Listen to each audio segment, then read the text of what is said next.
विपक्ष एक बार फिर देश के सामने एक्सपोज हो गया है। मोदी सरकार के खिलाफ विपक्ष की दाल नहीं गल रही है। राहुल गांधी ने सब कुछ करके देख लिया, लेकिन देश के लोग मजबूती से पीएम मोदी का साथ दे रहे हैं। कांग्रेस के लोग चाहते हैं कि हमेशा इस देश पर गांधी परिवार ही राज करे, लेकिन देश के लोगों ने उस नेता को प्रधानमंत्री बनाया है जिसने एक गरीब परिवार में जन्म लिया है। राहुल गांधी की तरह नहीं जो सीधे पैराशूट से राजनीतिक मैदान में लैंड हुए हैं। पीएम मोदी ने सालों तक जमीन पर कड़ी मेहनत की है, पार्टी के लिए दरिया बिछाई है, कुर्सियां लगाई है, आम लोगों के बीच जाकर पार्टी के लिए प्रचार किया है, आम लोगों के दर्द को समझा है, तब जाकर आज वो प्रधानमंत्री की कुर्सी तक पहुंचे हैं। लेकिन राहुल गांधी चाहते हैं कि वो सीधे प्रधानमंत्री की कुर्सी तक पहुंच जाए, इसलिए वो पीएम मोदी और बीजेपी को लेकर भ्रामक दावे कर और फर्जी आरोप लगाकर शॉर्टकट की राजनीति करना चाहते हैं। लेकिन पीएम मोदी की लीडरशिप में दुनिया में भारत का डंका बज रहा है। फ्रांस में पीएम मोदी ने G7 समिट में 3 भारतीय नाविकों की मौत का मुद्दा उठाया। दुनिया के विकसित देशों को संदेश देते हुए पीएम मोदी ने कहा कि अंतर्राष्ट्रीय साझेदारियां और वैश्विक एकजुटता तभी सार्थक बन सकती है जब हम साझा चुनौतियों का मिलकर समाधान करें। पीएम मोदी ने कहा कि पूरी दुनिया एक दूसरे पर निर्भर और जुड़ी हुई है। किसी भी देश की ऊर्जा सुरक्षा, खाद्य सुरक्षा, स्वास्थ्य सुरक्षा, साइबर सुरक्षा और आर्थिक समृद्धि केवल उसकी सीमाओं के भीतर तय नहीं होती। मोबिलिटी, डेटा, पूंजी और तकनीक, ये सभी हमें आपस में जोड़ते हैं। ऐसे समय में पार्टनरशिप का महत्व स्वाभाविक रूप से बढ़ जाता है, लेकिन साझेदारियां तभी सफल होती है जब उसके केंद्र में विश्वास हो। दर्शकों, राहुल गांधी पीएम मोदी को अमेरिका के राष्ट्रपति डोनाल्ड ट्रंप के आगे झुकने का आरोप लगाते हैं, लेकिन फ्रांस से एक तस्वीर सामने आई है जिसमें हम देख सकते हैं कि कैसे पीएम मोदी ने ट्रंप को आंख दिखाकर कड़ा संदेश दिया है कि भारत अमेरिका से बिल्कुल भी कम नहीं है, भारत हर मोर्चे पर अमेरिका के बराबर है। दर्शकों, विपक्ष चाहे जो भी कहे, लेकिन आप दर्शक मानते हैं कि पीएम मोदी के हाथों में देश सुरक्षित है और पीएम मोदी के कामों से आप दर्शक खुश हैं, तो कमेंट में यस और गुड पीएम मोदी जरूर लिखें, ताकि विपक्ष को साफ संदेश जाए कि देश के लोग पीएम मोदी के साथ हैं। इस खबर में आगे आपको बताएंगे सब कुछ डिटेल में कि कैसे विपक्ष मुश्किल में फंस गया है और कैसे राहुल गांधी हो गए एक्सपोज। तो बने रहिए हमारे साथ अंत तक और देखिए हमारी ये खास रिपोर्ट। साथ ही आप दर्शकों से विनम्र निवेदन है कि अगर अब तक आपने चैनल को सब्सक्राइब नहीं किया है तो अभी कर लीजिए, साथ ही बेल आइकॉन को भी दबाएं। दर्शकों, लोकसभा चुनाव 2029 से पहले कांग्रेस युवाओं और छात्रों को केंद्र में रखकर अपनी सबसे बड़ी राजनीतिक मुहिम शुरू कर दी है। राजस्थान के कोटा से राहुल गांधी ने छात्रों की गूंज अभियान की शुरुआत की है। इसके बाद प्रयागराज, पटना और दिल्ली में भी बड़े छात्र सम्मेलन आयोजित किए जाएंगे। कांग्रेस का दावा है कि अभियान छात्रों और युवाओं के भविष्य से जुड़े सवालों को राष्ट्रीय बहस के केंद्र में लाने के लिए है। हाल ही में कांग्रेस नेतृत्व ने दिल्ली में सभी प्रदेश अध्यक्षों और राज्य प्रभारियों की बैठक बुलाई थी।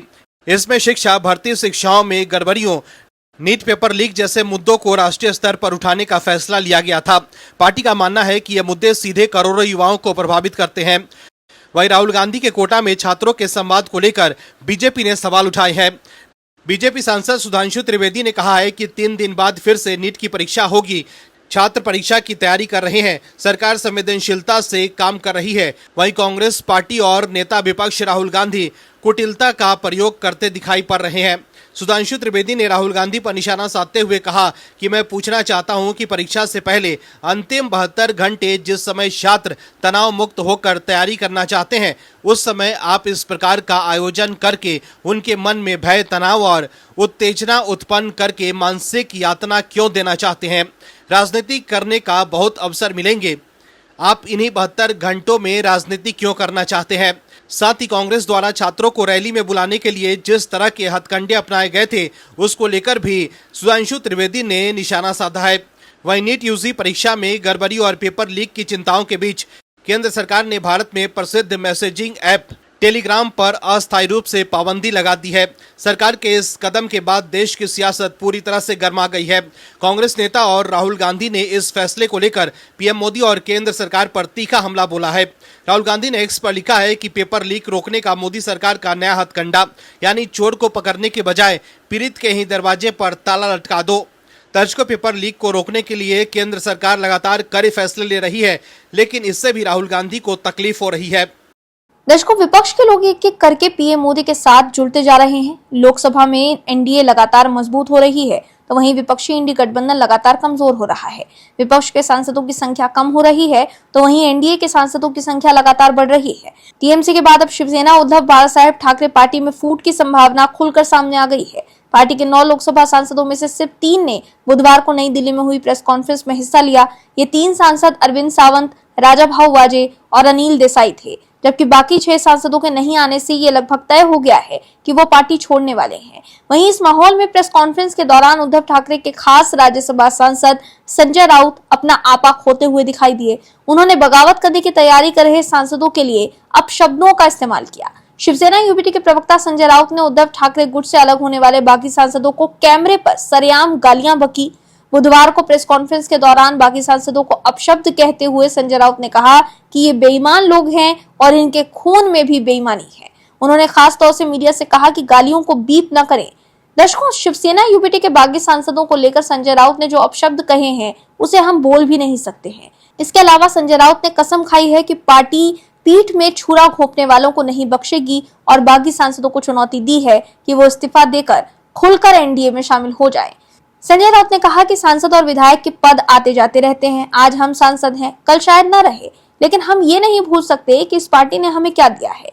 बाला साहेब ठाकरे ने हम सबको अपने बच्चों की तरह पाला पोसा और उद्धव ठाकरे ने हमेशा हमें भाई की तरह प्यार दिया है। संजय राउत ने अपना गुस्सा जाहिर करते हुए कहा कि पार्टी छोड़ने वाले ये लोग गद्दार हैं। हमें लगता है कि गद्दारी उनके खून में है। मैं किसी खास पार्टी या व्यक्ति का नाम नहीं ले रहा। इसके अलावा संजय राउत ने बीजेपी पर सांसदों को खरीद फरोख्त करने का भी आरोप लगाया। उन्होंने कहा कि मेरे पास जानकारी है कि हर सांसद को 15-15 करोड़ रुपए दिए गए हैं, जिसके बाद वो नांदेड़ और पुणे समेत 3 जगहों से चार्टर फ्लाइट में सवार हुए। वहीं उद्धव ठाकरे गुट के बागी सांसदों को 15-15 करोड़ रुपए दिए जाने के संजय राउत के आरोप पर बीजेपी के नेता और महाराष्ट्र सरकार में मंत्री चंद्रशेखर बावनकुले ने कहा कि ऐसे आरोप लगाना गलत है। बावनकुले ने कहा कि मुझे नहीं लगता कि सांसदों और विधायकों के बारे में इस तरह के आरोप लगाना उचित है। किसी के पक्ष में बदलने के कई कारण हो सकते हैं, केवल पैसे के आधार पर उन्हें बदनाम करना सही नहीं है। उन्हें ये पता लगाना चाहिए कि वास्तविक वजह क्या है और उनके साथ रहने वाले विधायक और सांसद आखिर उन्हें छोड़कर क्यों जा रहे हैं। खबर के माने तो शिवसेना उद्धव बालासाहेब ठाकरे के 6 सांसदों ने डिप्टी सीएम एकनाथ शिंदे की अगुवाई वाली शिवसेना को अपना समर्थन दे दिया है। वहीं पार्टी में टूट को लेकर संजय राउत तिलमिलाए हुए हैं। संजय राउत ने पार्टी छोड़ने की तैयारी कर रहे सांसदों को कड़ी चेतावनी दे दी है। राउत ने कहा कि ये सभी सांसद शिवसेना के मशाल चुनाव चिन्ह और उद्धव ठाकरे के चेहरे के दम पर चुनकर आए थे। पहले जब शिवसेना में फूट पड़ी थी तो ये दावा किया गया था कि वो सांसद मोदी की लोकप्रियता के कारण चुने गए थे, लेकिन मौजूदा सांसद हमारी पार्टी के चुनाव चिन्ह और उद्धव ठाकरे की कड़ी मेहनत के दम पर ही चुने गए हैं। इसके अलावा संजय राउत ने यह भी कहा कि वो किसी को भी पार्टी के साथ धोखा करने का हक नहीं देंगे। मैं इस समय किसी पर आरोप नहीं लगाऊंगा, लेकिन अगर पुरानी घटनाएं दोहराई गई तो महाराष्ट्र की जनता चुप नहीं बैठेगी और शिवसैनिक तो बिल्कुल भी नहीं। जो भी टकराव होगा देखा जाएगा। इस तरह की कायरता और बेवकूफी अब बर्दाश्त नहीं की जाएगी। तो देखा आपने कैसे शिवसेना यूबीटी में टूट से संजय राउत झल्ला गए हैं। मोदी सरकार को घेरने के लिए अब राहुल गांधी नया प्लान तैयार कर रहे हैं। नीट पेपर लीक के मुद्दे पर पिछले काफी दिनों से हंगामा मचा हुआ है। इसी मुद्दे पर अब राहुल गांधी सरकार के खिलाफ माहौल बनाने की कोशिश कर रहे हैं।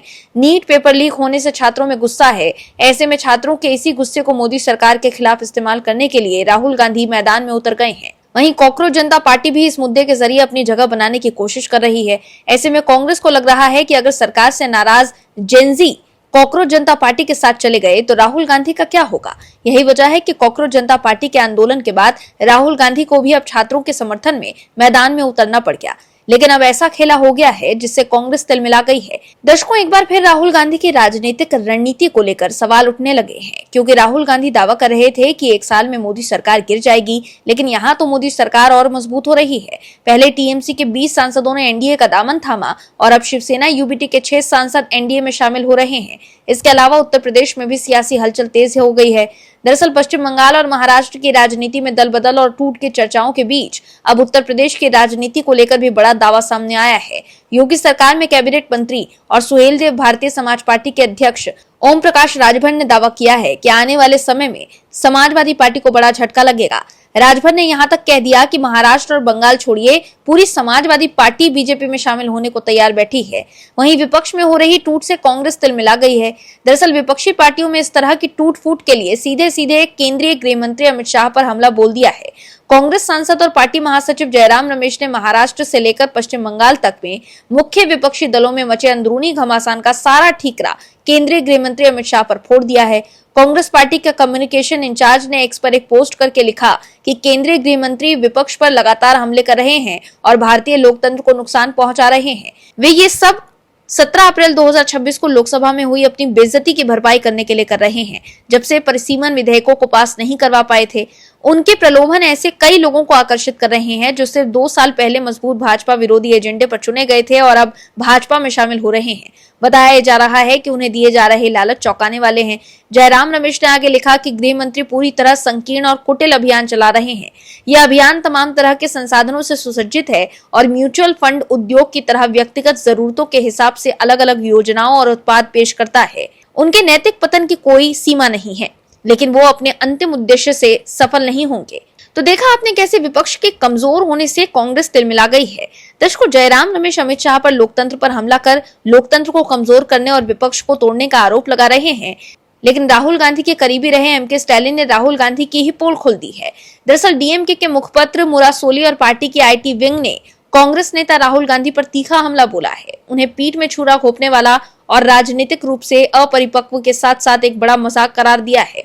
डीएमके ने अपने मुखपत्र के संपादकीय में आरोप लगाया कि राहुल गांधी और कांग्रेस पार्टी ने विधानसभा चुनावों में इंडी गठबंधन के सहयोगियों के खिलाफ काम किया और उन्हें कमजोर किया। स्टालिन की पार्टी डीएमके का कहना है कि राहुल गांधी इंडी गठबंधन की बैठकों में विपक्षी एकजुटता की बात करते हैं, लेकिन उन्होंने ही अलग अलग राज्यों में विपक्ष की एकजुटता को सबसे ज्यादा नुकसान पहुंचाया है। तो देखा आपने कैसे विपक्ष में हो रही टूट से मोदी सरकार के गिरने की, राहुल गांधी की भविष्यवाणी की हवा निकलती जा रही है। यही वजह है कि जयराम रमेश और कांग्रेस के लोग तिलमिला गए हैं, लेकिन स्टालिन की डीएमके ने कांग्रेस की असलियत बता दी है कि कैसे सत्ता के लालच में कांग्रेस आपको धोखा देने से भी पीछे नहीं हटती। ऐसे में देश के लोग कांग्रेस पर भरोसा कैसे करेंगे। दर्शकों, मोदी सरकार के खिलाफ हर मुद्दे पर सुप्रीम कोर्ट में नजर आने वाले कपिल सिब्बल और अभिषेक मनु सिंघवी को हाल के दिनों में सुप्रीम कोर्ट से कई बड़े झटके लगे हैं। एसआईआर पर रोक लगवाने के लिए भी सिब्बल और सिंघवी ने सुप्रीम कोर्ट में जोरदार दलील दी थी, लेकिन एसआईआर को सही बताकर और उस पर रोक न लगाकर सुप्रीम कोर्ट ने सिब्बल और सिंघवी की दलीलों की हवा निकाल दी है। वहीं अभिषेक मनु सिंघवी ने मीनाक्षी नटराजन का राज्यसभा नामांकन रद्द होने की सुप्रीम कोर्ट में गैर कानूनी और पक्षपाती बताया था, लेकिन सुप्रीम कोर्ट में सिंघवी की दाल नहीं गली। वहीं अब विपक्ष में हो रही टूट को लेकर कपिल सिब्बल लगातार बीजेपी पर हमला बोल रहे हैं। दरअसल पहले ममता बनर्जी की पार्टी टीएमसी के 20 सांसदों के nationalist citizen party of India में विलय को लेकर कपिल सिब्बल ने निशाना साधा था और अब उद्धव ठाकरे की पार्टी में टूट पर कपिल सिब्बल की प्रतिक्रिया सामने आई है। अपने एक्स पोस्ट में सिब्बल ने मौजूदा सियासी स्थिति को लेकर सवाल खड़े किए हैं कि चुनाव क्यों हो। उन्होंने कहा कि अगर किसी पार्टी का सिंबल आपको संसद में भेजता है तो आप कैसे दूसरे चुनाव चिन्ह पर पार्टी में शामिल हो सकते हैं। कपिल सिब्बल ने कहा कि आप उस चुनाव के सिंबल पर नहीं चुने गए हैं। संवैधानिक कानून का कोई भी सिद्धांत इसकी अनुमति नहीं दे सकता। अनैतिक, गैर कानूनी, असंवैधानिक है। अब मामला कोर्ट के हवाले। कपिल सिब्बल ने एक्स पर लिखा कि चुनाव क्यों, अगर किसी पार्टी के चुनाव चिन्ह पर आप संसद में पहुंचते हैं तो आप कैसे दूसरी पार्टी में जा सकते हैं जिसका चुनाव चिन्ह अलग है। आप उस चिन्ह पर तो नहीं चुने गए थे। संवैधानिक कानून का कोई भी सिद्धांत इसकी इजाजत नहीं देता। अनैतिक, गैर कानूनी, असंवैधानिक। अब मामला कोर्ट में। दरअसल उद्धव ठाकरे गुट के 6 सांसद शिंदे गुट के साथ चले गए हैं। लोकसभा में उद्धव की पार्टी शिवसेना यूबीटी के पास कुल 9 सांसद हैं। अब 6 सांसद के जाने से उनके पास 3 ही सांसद बच गए हैं। एक राज्यसभा में पार्टी का सांसद है। वहीं सोशल मीडिया पर लोगों ने सिब्बल को करारा जवाब दिया है। एक यूजर ने लिखा कि आपका केस हारने का इतिहास रहा है, कृपया इसे भी हाथ में लें। वहीं एक दूसरे यूजर ने लिखा कि आप और अभिषेक मनु सिंघवी जैसे लोगों के लिए एक और मौका है कि आप उन पार्टियों से खूब पैसा कमाएं जो कोर्ट में अपनी लड़ाई के लिए आप जैसे लोगों पर निर्भर रहती हैं, जबकि असल में उन नेताओं की कोई जरूरत नहीं होती जो पाला बदलते हैं, क्योंकि कानूनी तौर पर उनका फैसला सही होता है। वहीं सिब्बल को जवाब देते हुए एक यूजर ने लिखा कि कांग्रेस ने अभी डीएमके के नाम पर चुनाव लड़ा और अब टीवीके के साथ जुड़ गई। सर, बस 1 महीने पहले आपने भी तो यही किया था। उस चुनाव चिन्ह का क्या हुआ जिसका आपने इस्तेमाल किया था? आप किसी दूसरे चुनाव चिन्ह वाली दूसरी पार्टी में कैसे शामिल हो सकते हैं? यह अनैतिक और असंवैधानिक है। तो देखा आपने कि कैसे सिब्बल ही लोगों के निशाने पर आ गए हैं। लोग सिब्बल से बोल रहे हैं कि आप और अभिषेक मनु सिंघवी जैसे लोगों के लिए एक और मौका है कि आप उन पार्टियों से खूब पैसा कमाएं जो कोर्ट में अपनी लड़ाई के लिए आप जैसे लोगों पर निर्भर रहती है। इससे पहले कपिल सिब्बल ने एक्स पर पोस्ट करते हुए लिखा था कि टीएमसी के बाकी नेशनलिस्ट सिटीजन पार्टी में विलय करेंगे। भारतीय लोकतंत्र बेतुकेपन का तमाशा बन गया है, एक मजाक। दर्शकों, ममता बनर्जी ने आर्जिकर केस में खुद को बचाने के लिए कपिल सिब्बल को 1 करोड़ 30 लाख से ज्यादा की फीस दे दी थी। वहीं पिछले साल 2025 में अमिताभ चौधरी की ओर से दायर आरटीआई के जवाब की विशेष जानकारी सामने आई थी, जिसमें खुलासा हुआ था कि उस वक्त बंगाल की पिछली सरकार ने अपने नेताओं और नौकरशाहों को विवादों से बचाने के लिए अपार पैसा खर्च किया है। 2025 में दस्तावेजों से खुलासा हुआ था कि ममता बनर्जी सरकार ने पिछले 5 सालों में देश की शीर्ष अदालतों में कानूनी लड़ाई लड़ने के लिए 65 करोड़ रुपए से ज्यादा पैसा खर्च किया था। इनमें अभिषेक मनु सिंघवी को सबसे ज्यादा 22 करोड़ 17 लाख 50 हजार रुपए की फीस दी गई।